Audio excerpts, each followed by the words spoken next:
मैं हूं अंकिता शुक्ला और आप देख रहे हैं एफएम न्यूज। देखिए, एंटरटेनमेंट और सोशल मीडिया की दुनिया में इन दिनों कथावाचक अनिरुद्धाचार्य फिर से चर्चा में आ गए हैं।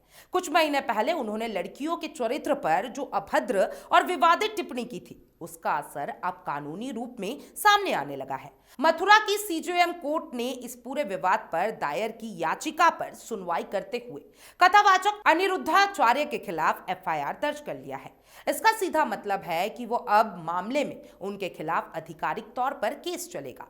कोर्ट के फैसले के बाद अनिरुद्धाचार्य की मुश्किलें जितनी पहले थी उससे कई गुना ज्यादा बढ़ गई है। अब उन्हें अदालत में पेश होना होगा, कानूनी प्रक्रिया का सामना करना होगा और मामले की सुनवाई पूरी होने के बाद उनके खिलाफ सजा भी सुनाई जा सकती है।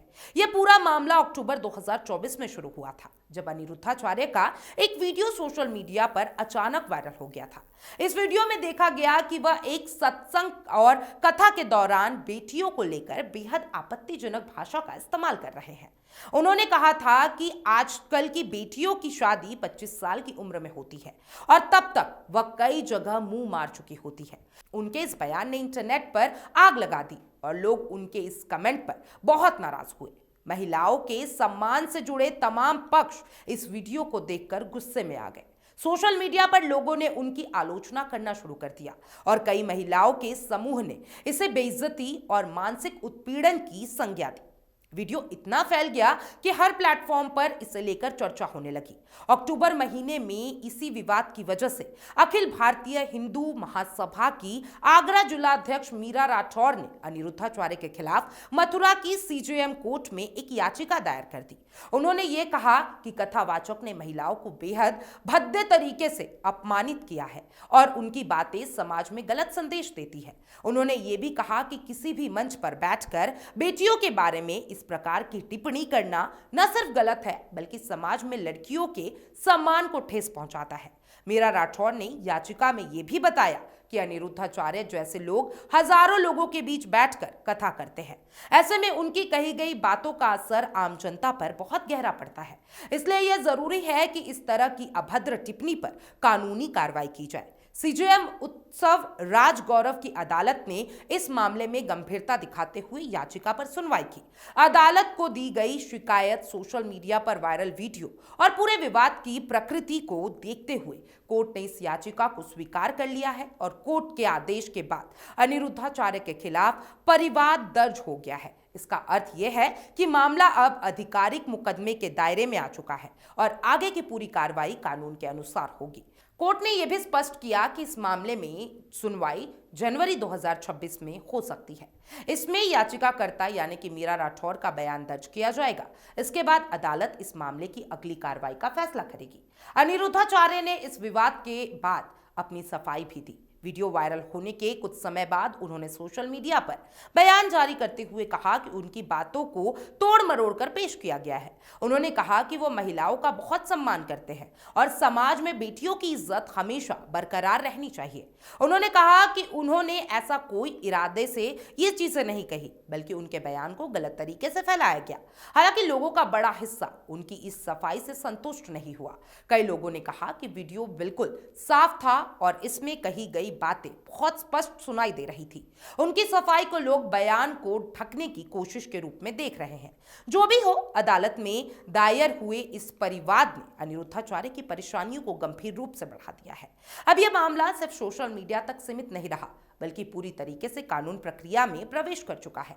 मथुरा की अदालत यह जांच करेगी कि क्या अनिरुद्धाचार्य की टिप्पणी भारतीय दंड संहिता के तहत किसी अपराध के दायरे में आती है। अगर कोर्ट यह मान लेती है कि टिप्पणी अभद्र, अपमानजनक और महिलाओं के सम्मान के खिलाफ है, तो अनिरुद्धाचार्य को सजा भी हो सकती है। मामले की प्रकृति को देखते हुए कई सामाजिक संगठन भी अब इस पर नजर बनाए हुए हैं। वे चाहते हैं कि ऐसे मामलों में कानूनी कार्रवाई की जाए ताकि भविष्य में कोई भी सार्वजनिक व्यक्तित्व महिलाओं या फिर लड़कियों पर इस प्रकार की टिप्पणी करने से पहले 100 बार सोचे। इस मामले की सुनवाई अब 1 जनवरी 2026 को होगी। उसी दिन मीरा राठौर का बयान अदालत में दर्ज किया जाएगा। इसके बाद जांच की दिशा तय होगी। अगर अदालत को लगेगा कि अधिक साक्ष्य की जरूरत है तो वह पुलिस को जांच का आदेश भी दे सकती है। इस प्रकार यह मामला अभी काफी लंबा चल सकता है। अनिरुद्धाचार्य को अदालत में उपस्थित होने के लिए समन भी दिया जा चुका है और उन्हें यह साबित करना होगा कि उनके बयान का इरादा महिलाओं को अपमानित करना नहीं था। उनके वकील इस बात की कोशिश करेंगे कि अदालत इस विवाद को गलतफहमी या फिर एडिटेड वीडियो की गलत प्रस्तुति के रूप में न देखे। लेकिन वीडियो की लोकप्रियता और लोगों की प्रक्रिया को देखते हुए यह कहना मुश्किल है कि यह विवाद इतनी आसानी से शांत हो जाएगा। अक्टूबर से शुरू हुआ यह विवाद अब समाज के बड़े वर्ग की चिंता का कारण बन चुका है। कई महिला संगठन कह रहे हैं कि अगर किसी कथावाचक या धार्मिक व्यक्तित्व को ऐसी टिप्पणियों के लिए रोका नहीं गया तो आने वाले पीढ़ियों पर इसका बुरा प्रभाव पड़ेगा। उनका मानना है कि मन से कही जाने वाली हर बात का असर समाज के मन पर होता है और इसलिए जिम्मेदारी भी उतनी ही अधिक होती है।